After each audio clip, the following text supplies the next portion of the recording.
প্রতারণা করে আদম আলাইহিস সালামকে নিষিদ্ধ বৃক্ষের ফল খাওয়াই দিয়েছে।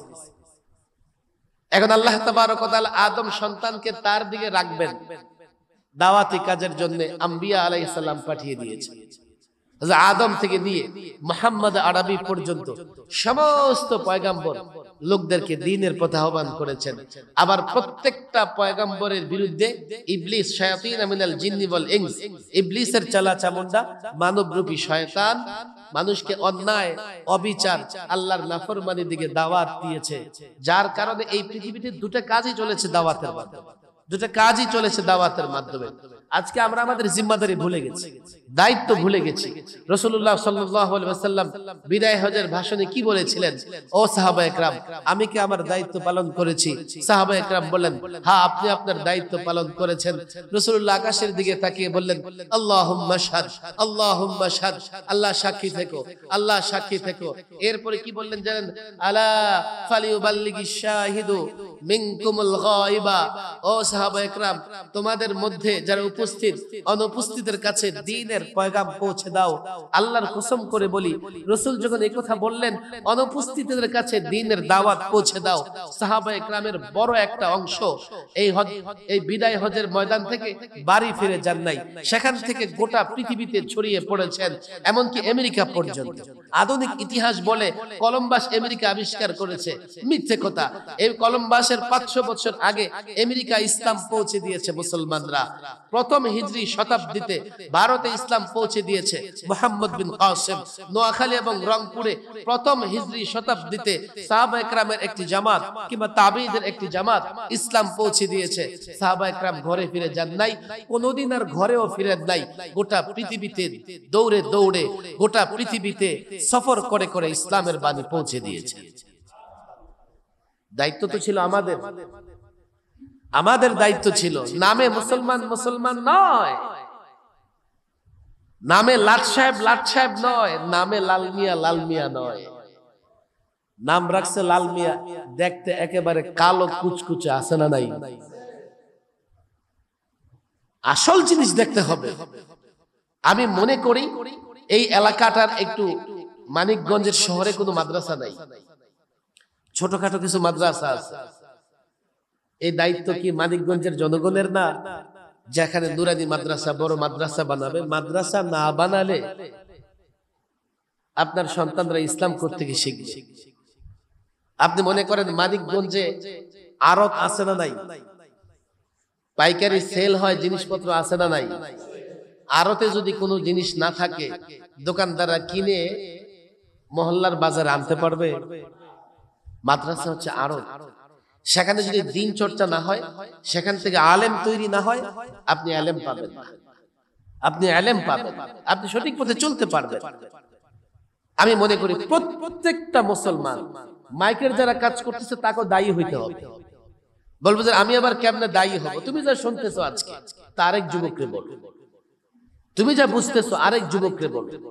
হুজুর আমি তো কিছুই জানি না, এতটুকু বলো। আজকে শুনেছি নামাজ পড়া লাগবে, এটা আরেক মুসলমানকে বলো। শুনেছি আজকে এই কাজ করা লাগবে, সেটা আরেক মুসলমানকে বলো। আমাদের সিফত তো এটাই ছিল। সাহাবায়ে কেরাম গোটা পৃথিবীতে ইসলাম ছড়িয়ে দিয়েছেন।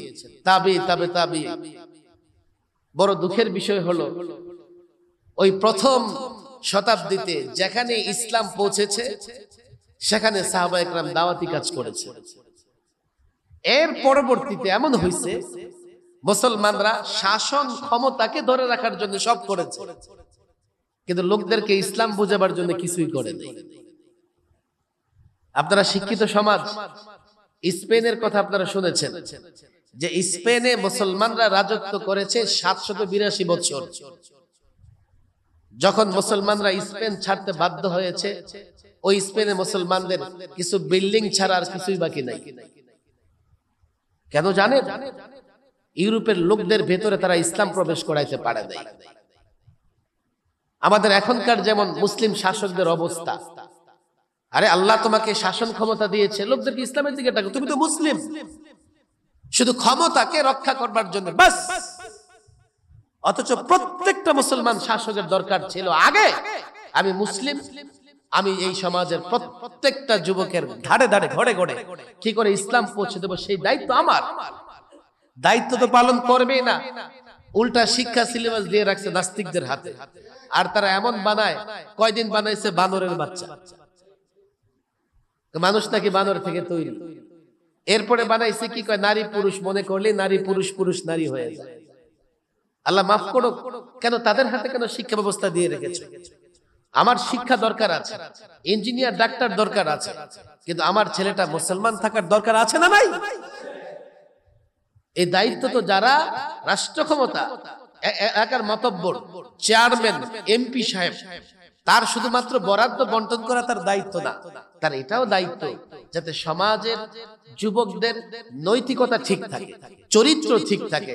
আল্লাহর কসম, যে মসজিদে যেতে পারে না, যে আল্লাহকে ডাকতে পারে না, নামাজ পড়তে পারে না, তার চরিত্র ঠিক থাকবে এমন কোনো গ্যারান্টি দেওয়া যায় না।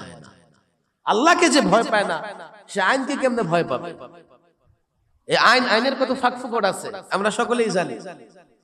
আইন দিয়ে কি করবে? কিন্তু আল্লাহকে যে ভয় পায়, সে রাতের অন্ধকারে বদ্ধ কামরায়ও একা একই অন্যায় করতে পারবে না, মনে করবে আর যাই হোক দেখবে কে।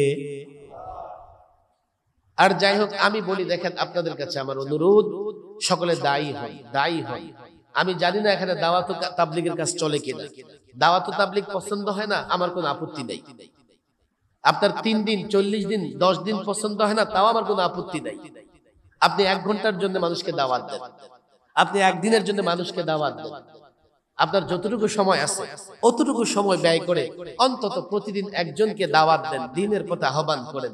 এটা মুসলমান হিসেবে আমাদের সকলের জন্য ফরজ। ফরজ দ্বীন ঘরে ঘরে পৌঁছে দেওয়ার চেষ্টা করা আমার 1 নম্বর আহ্বান হচ্ছে। এটা আমরা সকলে দায়ী হই। আমি যুবকদের বলি, দায়ী হও, দায়ী হও, দায়ী হও। লোকদেরকে আল্লাহর পথে আহ্বান করো, লোকদেরকে মসজিদের দিকে আহ্বান করো। 2 নম্বর কথা হচ্ছে, সন্তানকে মানুষ বানাও। সন্তানকে মানুষ বানাবে না, খবরদার। আজকে বৃদ্ধাশ্রমে গিয়ে দেখো, সমস্ত শিক্ষিত সন্তানের মা বাবাদের খোঁজলে গিয়ে বৃদ্ধাশ্রমে পাওয়া যায়। অথচ দিন মজুরও তার সন্তানকে কি করে না, বৃদ্ধাশ্রমে পাঠায় না। সন্তানকে অনেক বড় শিক্ষিত বানিয়েছে, কিন্তু মানুষ বানাতে পারে না। যদি মানুষ না বানাতে পারো, যে সন্তানকে এত আদর করতেছো, সেই সন্তান তোমার গজবে পরিণত হবে। আজকে হচ্ছেও তাই। অনেক মা বাবা অভিযোগ করে, হুজুর একটা সন্তান কথা শোনে না, এই সন্তান ইয়াবা খায়, গাঞ্জা খায়, এই সন্তান নারী নিয়ে পালায়া গেছে, আছে না নাই? খুঁজতে গেলে দেখা যাবে একটা বাড়ির পর পর এমন যুবক আছে।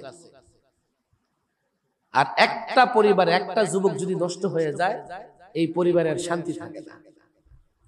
মানুষ বানান, নাহলে এই সন্তানই গজবে পরিণত হবে, গজবে পরিণত। এই জন্য আপনাদের কাছে অনুরোধ, আর সন্তানকে মানুষ বানানোর জন্য অন্তত 3 বছরের জন্য নুরানি বক্তব্য দিবেন তো ইনশাআল্লাহ। আল্লাহ তাবারক ওয়া তাআলা আমাদেরকে তৌফিক দান করুন, আমাদেরকে দ্বীনের দায়ী হিসেবে কবুল করে নিন, আমাদেরকে সন্তানকে যেন আমরা দ্বীন শিক্ষা দিতে পারি, সেই তৌফিক আল্লাহ আমাদের দান করুন। সকলে দুরূদ শরীফ পড়েন।